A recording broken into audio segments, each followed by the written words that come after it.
你好，欢迎收听陪你读书，我是主播小静。今天要为你解读的书是你要如何衡量你的人生。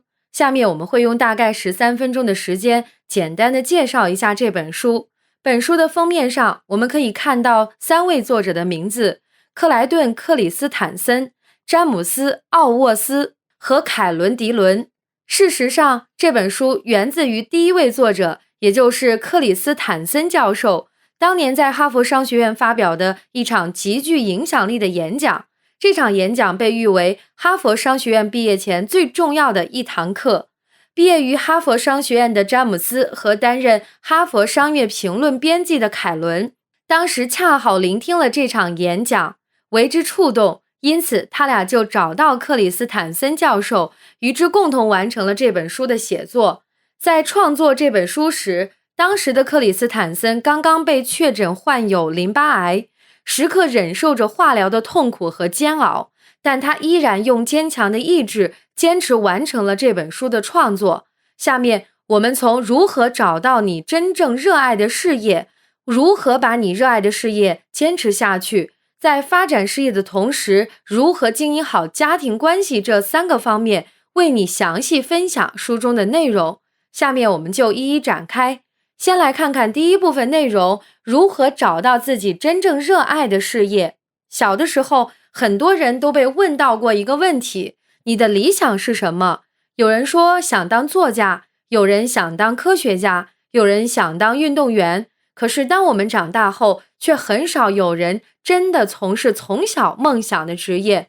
当我们脱口说出梦想职业的时候，我们真正了解他们背后的意义吗？或者说，我们可能只是感觉这些职业看起来很厉害。关于这个问题，作者在书中向我们强调了战略的规划，并且认为企业有企业的战略目标，个人同样应该有个人的战略目标。要找到一份你真正热爱并且能够从中感受到幸福的事业，那么有3个问题需要一一面对。第一个，真正激励你的动力到底是什么？我们最容易想到的，可能也是最普遍使用的，就是经济或物质激励。在作者看来，物质激励可能只是我们从事某项工作的一个基础因素。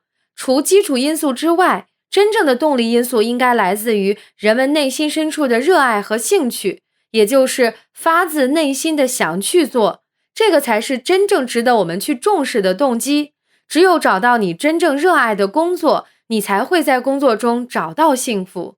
第二个，如何把握周密计划与偶然机会的平衡。作者在这里提出了2个概念：周密战略和应急战略。所谓周密战略，是你在做一件事情之前就已经制定好的周密计划，也可以说是预期机遇。而所谓应急战略，则是面对意外出现的机遇临时采取的措施。要找到一份既能给你动力，又能满足基础因素的职业是非常困难的。在这一部分，作者以自己的求职生涯为例，做出一些感悟分享。作者在大一时的梦想是成为华尔街日报社的编辑，这是他的周密战略。可是在他申请这家报社暑期职位失败以后，恰巧得到了一个去咨询公司实习的机会。这家公司承诺了一些令人诱惑的待遇，于是他决定暂时接受这份工作，这是他的应急战略。在他创业失败以后，一个偶然的机会让他选择重回校园，并且因此找到了自己钟爱的职业。在这个过程中，我们可以看到，作者实际上距离他的周密战略渐行渐远，而应急战略却一再占据优势，并且最终决定了他的人生方向。所以说，在人生道路上，及时灵活地调整战略，其实是一件合理而且也非常有必要的选择，这样你才不会错得太离谱，也尽量少走些弯路。第3个，你所实施的战略与你的最终目标是否一致？换句话说，你努力实现的真的是你想要的吗？这听起来很荒谬，如果不是我想要的，我为什么要付出努力呢？可事实常常就是这么荒谬。作者认为，在战略制定过程中，资源配置是最关键的。为什么很多人终身无法实现自己的梦想？是因为梦想不切实际，还是因为他们只想不劳而获？从根本上来说，是因为他们不肯在最重要的事情上花费足够的时间、精力和金钱，或者他们把时间、精力和金钱投入在了错误的事情上。如果一个人把时间和精力都倾注在事业上，在他获得事业成功的时候，妻子和他闹离婚，孩子和他不亲近，这种资源配置显然也是不合理的。好了，以上内容说的是如何找到自己真正热爱的事业。下面我来为你分享第二部分的内容，如何把热爱的事业坚持下去。3分钟热度是做不好事情的。世界上每一种成功都是有备而来的。对于一个企业来说，目标就像是灯塔，管理者通过制定明确的目标，促使员工心往一处想，劲儿往一处使。作者认为，有效的企业目标包括3个组成部分：一是未来的画像，是管理者和员工在脑海中勾勒出来的企业将被建设成的样子；二是员工对画像的认同感。只有当企业的目标和员工的工作理想取得一致时，他们才会主动投入工作，自觉维护企业利益。3是衡量标准。一个成功的企业通常都建立起了一个能够让员工清晰评价自己工作的标尺，这样员工可以对照这个标尺，时刻提醒自己沿着企业目标前进。一个企业确定怎样的目标，并不是出自偶然，而是经过了长期的思考和规划。作者关于企业目标的阐述同样适用于人生规划，但是不可否认的是，在实现目标的过程中，也会出现一些意料之外的机会和挑战。到底应该死守一开始定下的目标，还是及时调整目标呢？这一方面考验我们的耐性和智慧，另一方面也取决于目标本身的科学性。在作者看来，实现未来画像过程中的每一个阶段，都要问自己这样一个问题：我到底想要成为谁？如果有一天你发现画像中的自己并不是你想成为的人，就必须停下脚步，重新考虑和选择，否则就要在错误的道路上越走越远。但是一旦确定你想成为什么样的人，就要付出100%的坚持。确定自己想要成为什么样的人也许并不困难，真正难的是能否为了成为这样的人而付出全部牺牲和努力。作者在这本书中为我们讲述了一个26岁交易员因为积累了13亿美元的债务，使得英国巴林商业银行最终倒闭的故事。刚开始的时候，他只是犯了一个非常小的错误，可是为了掩盖这个小错误，他只能又去犯更多的错误，比如伪造文件、编造虚假报表等等。最终，他被判了6年半有期徒刑。在接受采访时，他说他的动机并不是积累财富，而是为了让成功延续。如果一开始他就能预见这样的结果，他终将失去自己生命中最重要的东西——自由、婚姻、事业。他还会做这样的决定吗？作者在最后提醒我们，坚持是人生中最重要的事。破例一次没有不良后果所带来的窃喜，将会诱惑人们一而再再而三的破例，最终踏入深渊。所以抵制诱惑的最好办法就是永远不要迈出最危险的一步。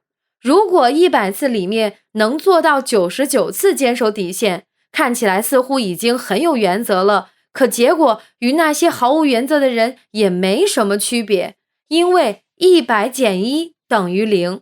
法律不会因为一个人只犯了一次法而选择原谅他。坚守原则虽然会让我们少占一些小便宜，却让我们的精神遗产更加丰富，得到更多人的敬仰，拥有更高的地位，这难道不是很值得吗？下面我来为你分享最后一部分的内容，在发展事业的同时，如何经营好家庭关系。作者在这一部分的开头就告诉我们，工作和事业给我们带来的是即时成就感，而家人给我们带来的则是长久的幸福感。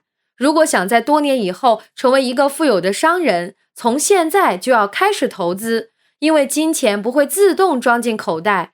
如果想在将来拥有丰富的人脉资源，现在就要开始经营，但很多人却没意识到，我们和配偶、孩子之间的关系同样也需要投资和经营。作者认为，要维持与家人之间长久的亲密关系，首先要做的事就是投资时间。在日常生活中，不少人可能常常用等我闲下来以后，我会加倍弥补你这句话搪塞我们的家人。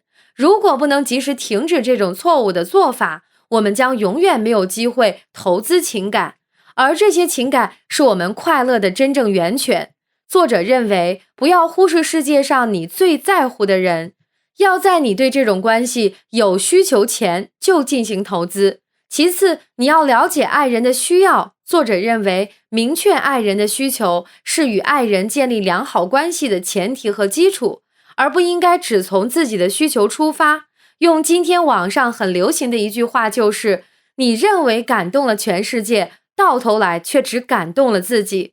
再次，你要培养孩子获取成功的能力。作者认为，现在很多家长一方面因为工作忙碌，另一方面急于要让孩子赢在起跑线上，他们开始将培养孩子的任务外包出去。怎么外包呢？他们把孩子送到舞蹈、音乐、钢琴等各种课外辅导班和夏令营去。虽然减轻了家长的负担，但孩子们可能并不喜欢，也难以投入进去，结果浪费了大量的时间和资源。这些家长一味关注孩子获取的资源，却忽视了对他们应用流程能力的培养，而这对他们今后的成功是非常重要的。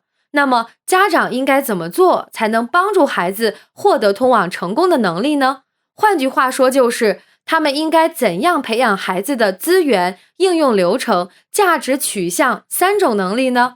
作者在这里给出了3条建议。第一，每个家长的言行都是孩子模仿的范本，家长要时刻留意自己的一言一行。